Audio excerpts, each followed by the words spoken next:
اور ہماری کوشش رہے گی نیشنل کانفرنس کو اس بار روکنا اور ایک اچھے قدور لیڈر کو پارلیمنٹ میں بھیجنا جو ہمارے معاملے اور مسئلوں کی اور روزگار کی بات کرے۔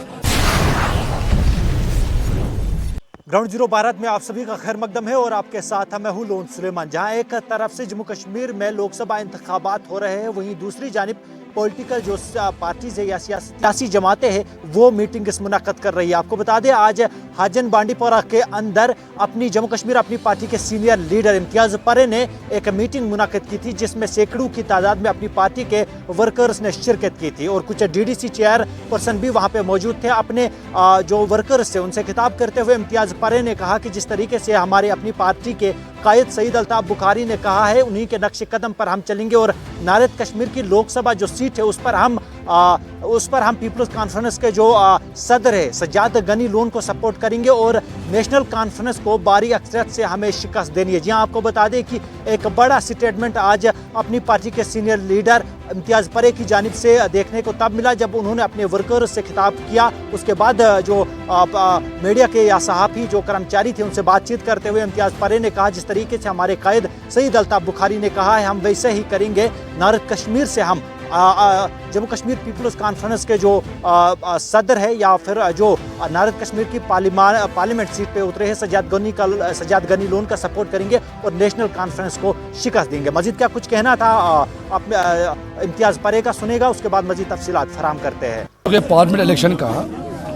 اور کہیں ہم براہ راست میدان میں تو ہے نہیں نارتھ کشمیر کے اندر، اور پارٹی نے یہ ڈائریکشنز دیا اور ڈیسیجن لیا تھا کہیں ہم پیپلز کانفرنس یا کینڈیڈیٹ کو ہم سپورٹ کر رہے ہیں نارتھ کشمیر کے اندر، تو اسی سلسلے میں ارشاد صاحب، نور محمد بٹ صاحب، جتنے بھی ہمارے زونل پریزیڈنٹ یا ساتھی تھے پورے سوناواری کانسٹیچوئنسی کے اندر، یہ ہمارے سارے گراؤنڈ لیول کے لیڈرز ہیں، ان کے ساتھ ایک میٹنگ ہوئی کیونکہ اپنے ساتھیوں کی الگ الگ رائے تو ہوتی ہے، اس رائے کو طلب کرتے ہوئے تو ہم نے بھی یہی مناسب سمجھا کہ جو پارٹی نے ڈیسیجن لیا ہے کہیں معنوں میں وہ صحیح ہے، تو اس ڈیسیجن کو ہم سیکنڈ کرتے ہوئے ہم اب کوشش کریں گے کہ اس کو عملی جامہ پہنانے کے لیے ہم کوشش کریں گے کہ سجاد غنی لون صاحب یہاں سے پارلیمنٹ ممبر بن کے جائیں۔ ہم تو ووٹر ہیں، ہم کوشش کریں گے کہ جس کینڈیڈیٹ کو ہم نے سپورٹ دیا ہے اور وہ کینڈیڈیٹ نارتھ کشمیر سے بن کر تو چلی جائے، جیت کے تو چلی جائے۔ اب مقابلہ کس نوعیت کا ہے آنے والے دنوں میں پتہ چلے گا، لیکن ہماری پارٹی کی ہر ایک ساتھی کو یہ گزارش بھی ہے اور فیصلہ ہم نے لیا ہے، تو میں فیاض صاحب میرا دوست ہیں، عمر عبداللہ صاحب کو ہم قدر کرتے ہیں،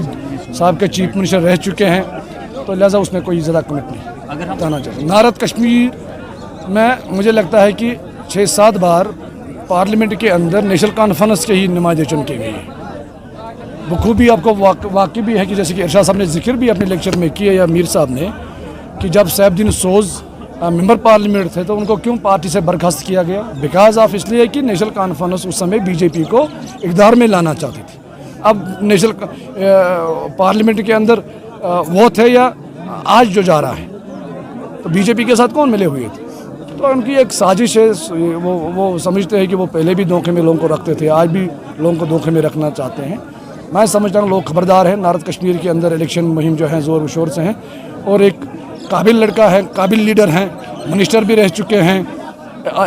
پارٹی کے بڑی پارٹی کے لیڈر ہیں، اور ہماری کوشش رہے گی نیشنل کانفرنس کو اس بار روکنا اور ایک اچھے قدور لیڈر کو پارلیمنٹ میں بھیجنا جو ہمارے معاملے اور مسئلوں کی اور روزگار کی بات کرے۔ آپ نے جموں کشمیر اپنی پارٹی کے سینئر لیڈر امتیاز پرے کا بیان سنا۔ انہوں نے کہا ہے کہ ہمیں جس طریقے سے ہمارے قائد کی طرف سے ڈائریکشنز یا پارٹی کی جانب سے جو ڈائریکشنز دیے گئے ہیں ہم انہی ڈائریکشنز پہ چلیں گے اور ہم نارتھ کشمیر کی لوک سبھا سیٹ پہ سجاد غنی لون کا سپورٹ کریں گے تاکہ وہ نیشنل کانفرنس کے جو عمر عبداللہ جو نارتھ کشمیر کی پارلیمنٹ سیٹ پہ لڑ رہے ہیں انہیں باری اکثریت سے شکست دیں گے۔ پیش کشمیر سے گراؤنڈ زیرو بھارت کے لیے کیمرہ مین حمید اللہ کے ساتھ لون سلیمان کی رپورٹ۔